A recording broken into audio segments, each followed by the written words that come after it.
Sports and business are said to share the same philosophies. Is the sports ground the same as the boardroom? Do coaches and captains have the same thinking as MDs and CEOs? My guest in studio has succeeded at the highest level in sport and is now doing the same in the world of business. Welcome, Joel.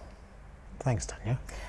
From the sports field into the business arena, do you share the same strategies and philosophies? Probably consciously, probably not, but I think subconsciously there's no doubt about it. And it's maybe not so much how you plan and how you go about business, but certainly the ethos and the culture and the way you live your life day to day. And I can say that not just about business, probably about life in general, the way I raise my children, the way I handle my married life. I think the principles from sport remain the same. Now, when you're on the sports field and you're about to play a really big game, there's obviously a game plan that takes place, and each game has a different game plan. When you're in the business arena, obviously one has a strategy when one starts a business, but do you look at each growth point with the same kind of strategies? I think the same kind of detail, maybe not the exact type of structured strategies, but certainly the same detail. And I think if you maybe, just enhance the analogy somewhat and say, in sport you have a season, in business you have a financial year, and you'll find that as you plan your season, you plan your financial year, you have certain areas that you need to work on, certain elements that you have to grow, whatever it is, certain competitors that you have to beat along the way. And every little challenge is different in both scenarios, but every little challenge requires the same thinking, the same analysis, the same approaches. And if you want to achieve success, there's certain elements that apply across the board: hard work, dedication, commitment, and most importantly, a burning desire to succeed. Now, they say practice makes perfect, and in the sports arena one obviously trains hard every single day, and you're trying to be better and stronger and faster and more strategic. Would you apply that to the sports, to the work field as well? Yeah, I think it's hard to in the business environment to maybe say every day you want to learn something and every day you want to practice, but I think what you want to do is you want to practice great principles every day. And maybe that's the best way to look at it, is to say that every morning when you go to work, firstly, you need to enjoy what you do. You want to really love it, else you're not going to succeed. And I think if you start there and you go through the day, you might not be able to go and practice your throwing in or your goal kicking or your penalties or whatever it is, but you'll certainly achieve still if you practice the right principles. And I think that's the element of business that top businessmen go out and practice every day. They have certain criteria that they want to achieve every day. They want to maybe think of a new idea. Maybe it's an innovative idea. They find a different way to manage expenses a little bit better and save money. Find a new client. All those little things are more principles than singular elements. Now, sportsmen are living the dream. They're living their passion. Fortunately, yeah. When we look at the business arena, would you employ people that are passionate rather than well-skilled? Absolutely. No? I think skill is a huge element of business. Well-skilled people are hard to find at the moment. There's not a lot of them out there because they're all hired already, and they are a rare commodity. And we've seen we talk about the brain drain, we talk about skills retention. Skills have a major role to play, and there's no doubt about that. But if you said, here's a very well-skilled person and here's a very well-skilled person that's very passionate, which one would you take? And there's no doubt the passion comes through. And if you have someone who's passionate, who eats, sleeps, lives the business, they're a major asset to the company. Now, motivation is obviously there again a very important role in the sports field. What do you do in your company to motivate your staff if they're going through a downturn or you want to try and lift the company? Yeah, it's hard at the moment, isn't it? Because every day we read the press, we watch TV, we listen to the news.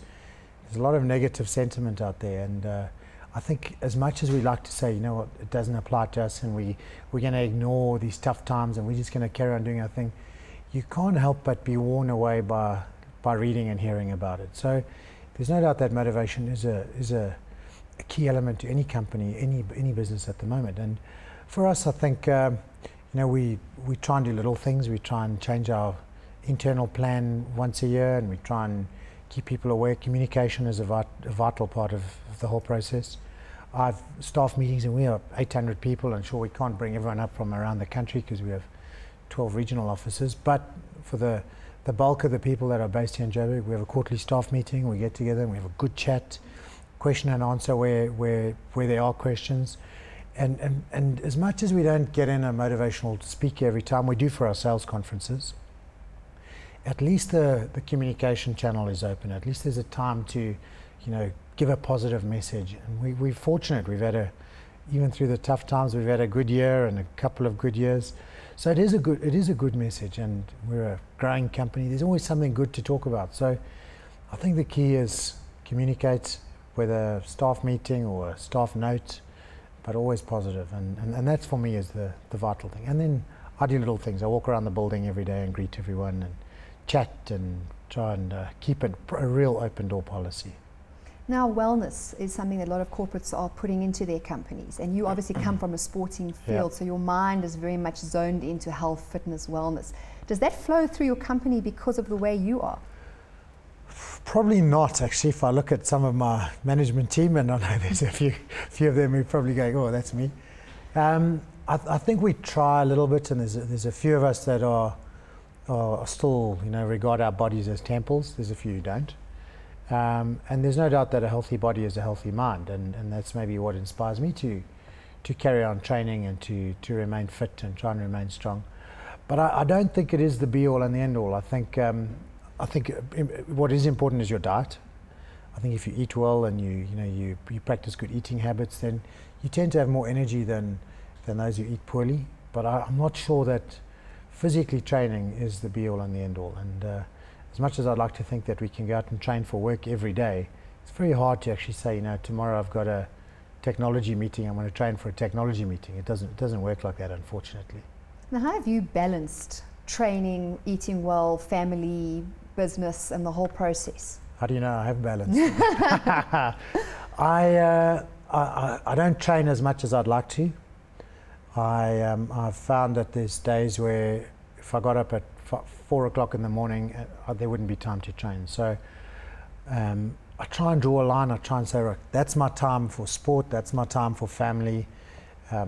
Understand fully that where I sit, it's not an 8-hour day, it's a 12, 14-hour day, and an element of the weekends, trying to stay abreast of things and trying to catch up what I miss in the week.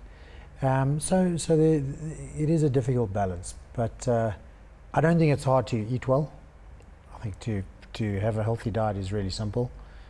It's just commitment. You just have to understand that's what I need in the morning, that's what I need as a snack or lunch, and that's what I'm going to eat at night. And if you are committed, you'll follow that. Training for me is the tough bit, because I play soccer once a week. My rugby mates will be turning in their graves and having little shudders at the moment, but I play soccer now, and in winter even sometimes twice a week, so that helps. And then I run in gym a little bit, but not as much as I'd like to.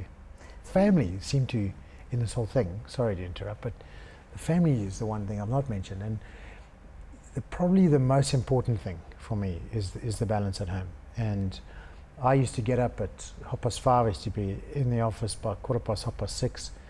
I now get up in the morning with my children and my wife, and we have breakfast together, and I leave when they leave to go to school.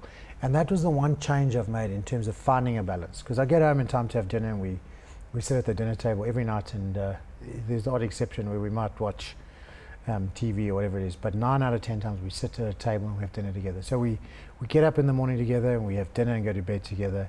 And that is the little sacrifice from work that I've made in ensuring that there's a balance on the family side. And does that flow through to your staff? Do you advocate long working hours, or have you allowed sort of the normal 8-hour day, or how have you structured it? No, we have a normal 8-hour day, and we've tried not to be too flexy in our hours, and probably because the bulk of our staff work in an 8-to-5 job. It's call center operators, it's a big financial team. So it's difficult to say to them, look, you've got to have flexi hours, because people are calling in and they're calling people in working hours. So where possible, we try and follow a little bit of flexi hours, flexi time, but it's not always easy in the modern environment. There's no doubt you have to follow it to some extent, because the traffic out there is a nightmare. If you try to go to work at 8 and leave at 5, and everyone's doing it in every company, you're not going to go anywhere. An intriguing question I have, which I wonder, the sports fan, versus the customer or the client. If you've got an irate sports fan that's happy because you didn't make a conversion or something along those lines, or the customer who feels they weren't delivered upon, do you deal with those people in the same way or not? I think I think they're probably worlds apart. They're probably at the opposite end of the spectrum, because there's very few fans of a company that phone in or write in and say, well done, doing a great job, I've got great service. We do get, we get some, but if you consider our subscriber base, we probably would like to think we'd get more. But every single person who's upset somehow finds a medium to broadcast his or her message on. So we get, from a business point of view, I think, and you'll find it in every single service industry in the world, I think you hear more from the irate clients than the happy clients. Where as a sportsman, if a fan is irate, he doesn't bother telling anyone. He just maybe supports another team or finds another favorite player. It's very seldom that you'd get a fan saying, geez, you were rubbish. You know, because you were so bad, I'm going to maybe go and support another team. Fans don't do that. They just do it. They just go off and do it without telling you. And the fans that you do hear from are the happy fans who want to know you and want to hear about you. So opposite spectrums, I think. Well, Joel, thank you so much for joining us today on Healthy Business. Such a pleasure to have you with us. Nice chatting. Thanks for having me. Thank you. After the break, Professor Tim Noakes shares his thoughts with us. We'll see you after this.